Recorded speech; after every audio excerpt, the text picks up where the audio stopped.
Can we really expect to change things fast? I hear that question all the time from environmental activists. Here's the reasoning. It took us thousands of years of hierarchy, oligarchy, greed, patriarchy, etc. to get us into our current predicament with the environment. These are giant social forces with so much history that we can't seriously expect to change them very fast. What? That's completely beside the point. We do not have thousands of years. I tell these colleagues, if that's really what you believe, you're basically giving up.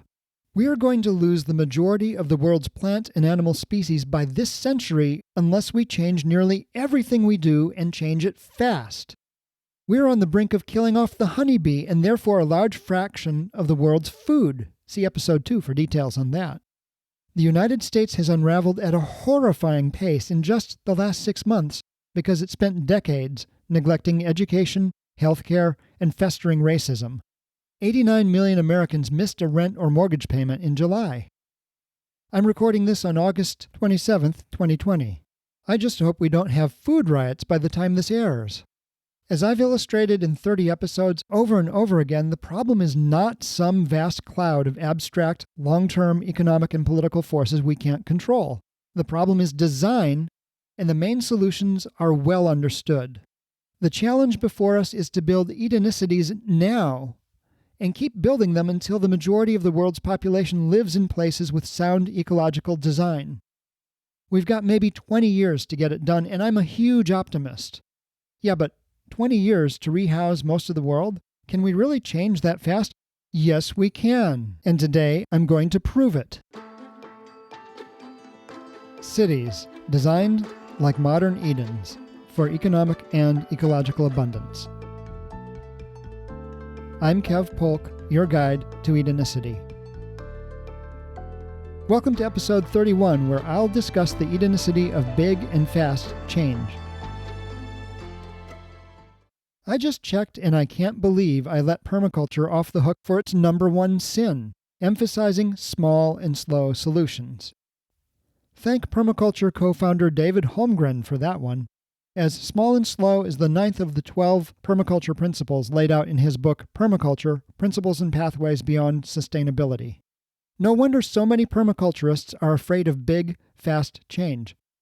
To be clear, using small and slow solutions is just plain wrong, as I showed in episode 3 where I discussed how China used permaculture techniques to restore 3 million hectares of desert to lush greenery and triple rural incomes at the same time. As filmmaker John D. Liu points out, that land has been degrading for over 1,000 years, but it took just a decade to repair. I rest my case. What? You need more proof? Okay, here we go. And actually, I do understand where you might be coming from if you doubt that change can happen this fast. I mean, we're not just talking about reorganizing some agricultural practices here. We're talking about restructuring housing, food, energy, industry, and transportation all at the same time. Has that ever happened before? Actually, it has. In Dan Carlin's Hardcore History podcast, episode 62, he gives a detailed account of the Meiji Restoration, which modernized Japan in a span of about 20 years. Here's a quick summary from that episode with details filled in by Wikipedia. In 1853, U.S. Commodore Matthew C. Perry's gunboats opened Japan. Japan's samurai, with their body armor, swords, and spears, could not resist Perry's cannons and guns. Perry forced a treaty the following year that ended Japan's 220-year-old policy of isolation that had prescribed death penalties to anyone engaged in foreign contact. A rising class of Japanese oligarchs realized that Japan would soon become a victim of colonialism if it didn't take initiative and modernize. As Dan Carlin puts it in his podcast, the oligarchs sought to make Japan a predator nation as fast as possible so it could avoid the fate of becoming prey to colonial powers. By 1868, the oligarchs had overthrown the Tokugawa shogunate and established a new state with a military loyal only to Japan's latest emperor, Meiji. One of the first actions of the Meiji government was to publish the Five Charter Oath, which made sweeping social changes and sent observers throughout the world to copy the leading Western nations in each area: governance, military, education, and many different industries. It was like the premise of Michael Moore's movie Where to Invade Next. Figure out what your country's really bad at compared to other nations, find the nation that does that thing best, and copy them. And do this in each area of life. Over just a couple of decades, the samurai became teachers, administrators, and gunmakers in their new society, and the Meiji government standardized the language to one dialect.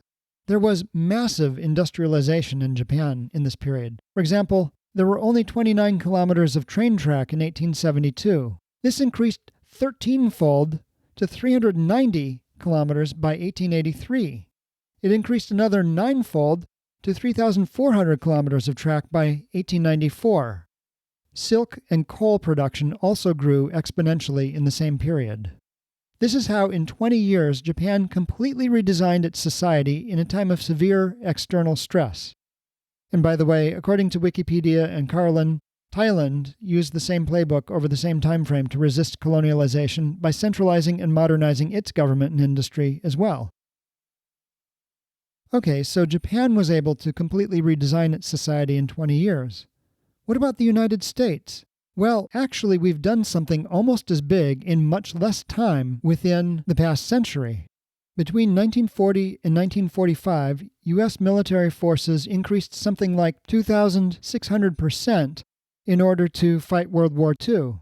This had the effect of launching or accelerating all industries related to transportation, and resulted in both a jump and an upward trend in both defense spending and industrial output that persisted for many decades.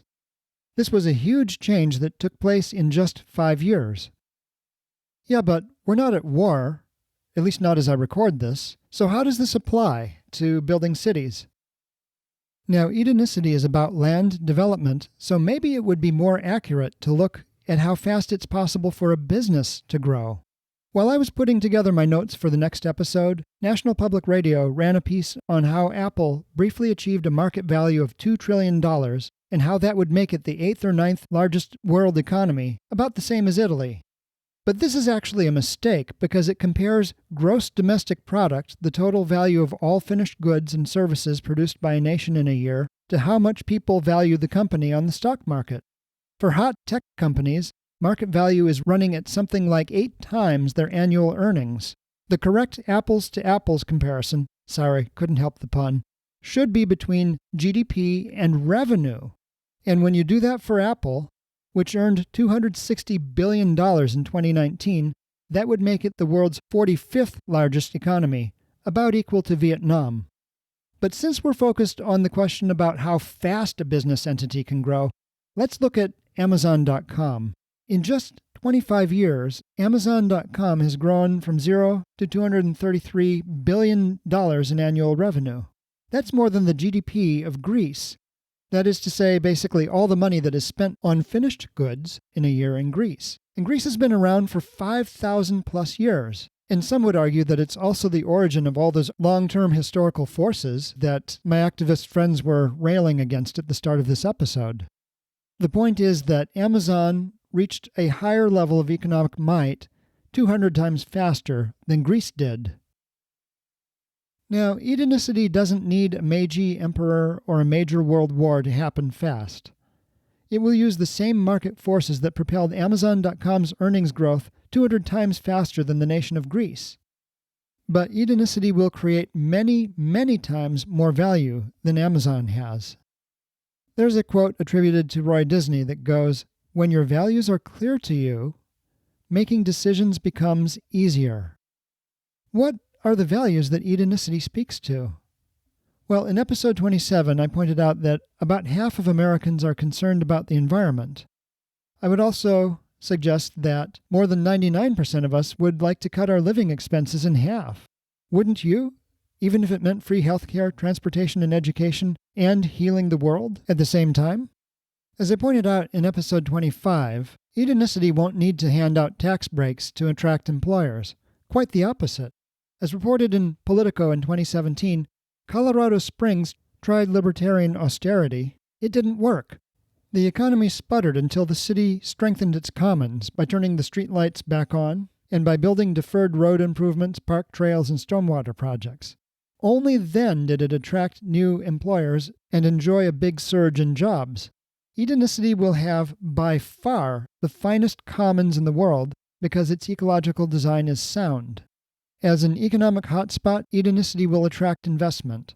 According to a June 2020 Wall Street Journal article, investors are just sitting on the biggest piles of cash ever, and interest rates are low. There's more money chasing fewer opportunities than ever. I think of Edenicity as an economic ratchet. You know, that mechanical device that permits movement in only one direction. Some examples are turnstiles, caulking guns, socket wrenches, cable ties, and the dials on divers' watches. Like a ratchet, Edenicity will act as a one-way door to a new lifestyle. The cost of living will be half what it is in car-choked cities. Convenience, which could be measured in commute times or paperwork, will be 5 to 10 times better. Health will be 50 to 80% better. You'll live in a quiet garden park with no pollution or traffic, with a vibrant cafe culture just 4 minutes away from a bustling city center. Your children or grandchildren walk to and from school in less than 5 minutes, sometimes snacking on the edible plantings along the way. Who could leave that? It will happen big and fast, and people living in Edenicity will feel freer, richer, and more secure than they would living anywhere else. And that is how we'll save the planet fast. If you enjoyed episode 31, please use the share button in your podcast player to let your friends know about it on social media. And be sure to join me next time when I'll discuss how Edenicity uses, generates, and stores energy. It's a real mind-blower that you won't want to miss. I'm Kev Polk, and this has been Edenicity.